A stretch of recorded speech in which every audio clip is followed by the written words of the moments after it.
discussed a lot of topics on joint stock company, and the study of joint stock company what I think is incomplete without having discussion on shares, because I have told you in my previous classes that a joint stock company arranges its capital by issue of shares, and the joint stock company, unlike sole trade business or partnership business, is operated in a very large scale.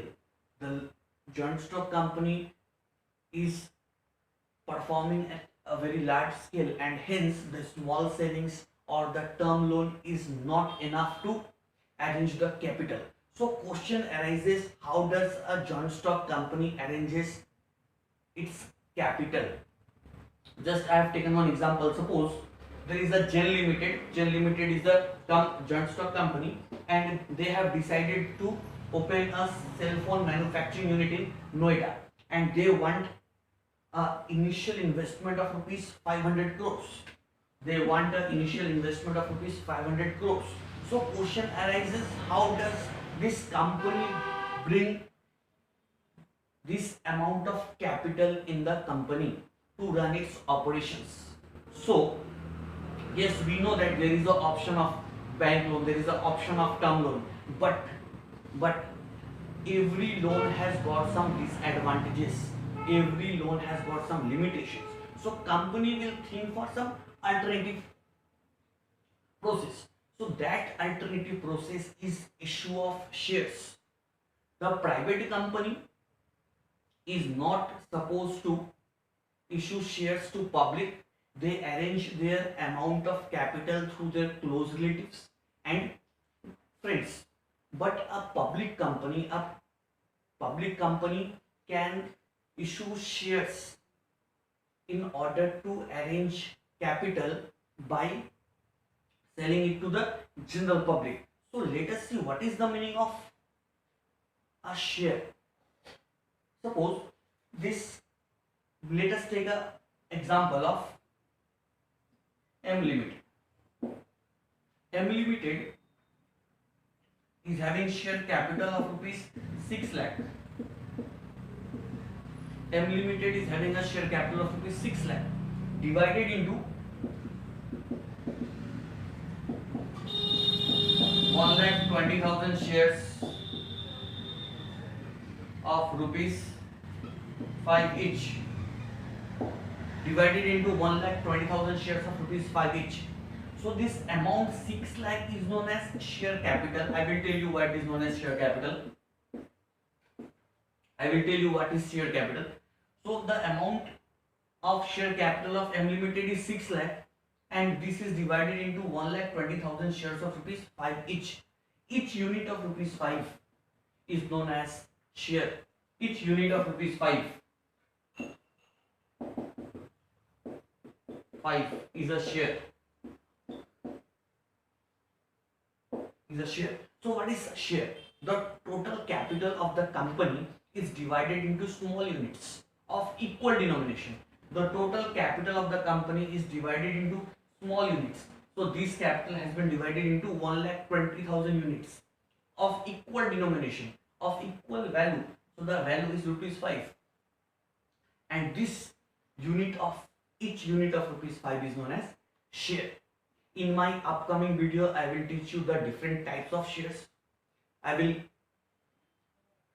give you the meaning of different types of shares as well as the advantages and disadvantages of different kind of shares. Okay, students, now let us discuss about equity shares. Now, what is equity share? Equity share is that share which is not a preference shares. At first instance, the definition will look quite peculiar, but the definition is something like that equity shares are those shares which are not preference shares. Within a very short while we will discuss about preference shares. Now let us see what is equity shares.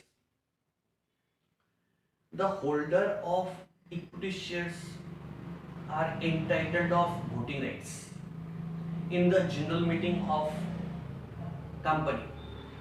This voting right gives the equity shareholder the power to elect the directors of the company, and these directors manage the activities of the company. So equity shareholders generally are having voting right, and with this voting right they are having the power to elect the directors of the company. Next, the equity shareholders are also entitled to receive a share of the company's annual profit, a part of annual profit of the company, and this amount of annual profit that the equity shareholder receive is known as dividend, and the amount of dividend will depend on the annual profit of the company and the dividend policy of the company. So the first important thing is, or the one of the major important feature of equity share is that the rate of dividend is not fixed for equity shareholders. The rate of dividend is not fixed for equity shareholders. It will depend on the annual profit of the company and the dividend policy of the company. And number two, at the time of liquidation of the company, the equity shareholder will get back their capital at last after satisfying the claims of creditors and debenture holders and preference shareholders. So after satisfying the claims of the creditors and preference shares, the equity shareholders are paid at last in case of liquidation of the company. And in normally in the course of business, the equity shareholders are not repaid.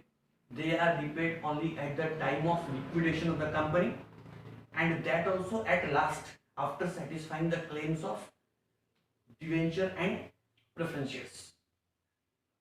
So this is the meaning of equity share. Equity share is the share where the rate of dividend is not fixed.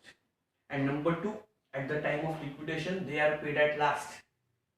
Their capital is repaid at last after satisfying the claims of creditors and preference shareholders. So this is the meaning of equity shares.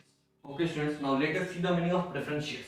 Preference shares are those shares which enjoy preferential rights over equity shares. Now what are the two preferential rights? The preferential rights are regarding the payment of dividend and repayment of capital. These preference shares are enjoying two preferential claims. The first claim is related with payment of dividend and second claim is related with repayment of capital. So the preference shares are those shares which receive a fixed rate of dividend out of the net profit of the company before any dividend is declared to the equity shareholders. Before any dividend is declared to the equity shareholders, the preference shares holders will get a fixed rate of dividend. So rate of dividend is fixed.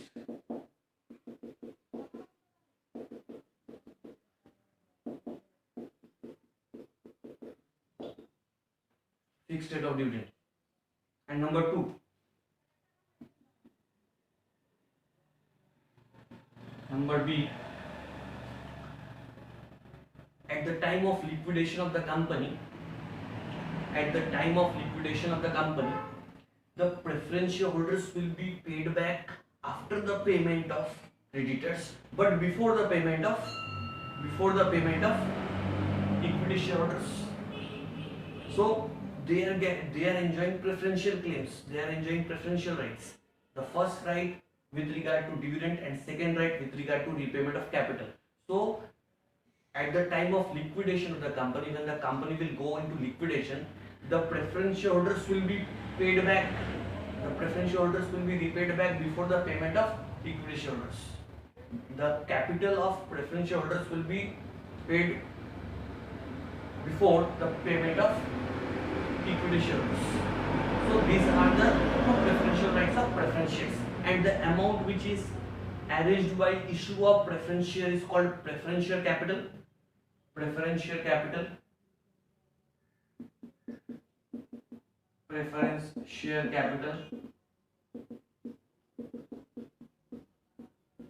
And the amount which is arranged by issue of equity share is known as equity share capital.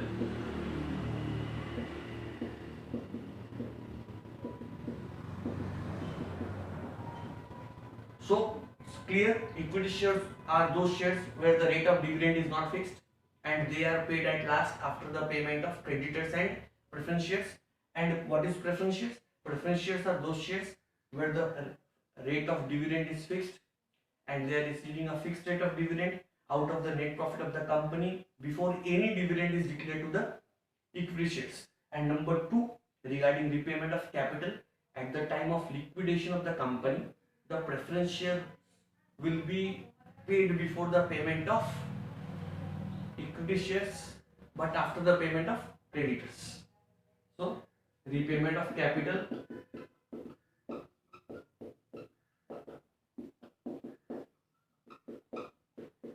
before equity shares.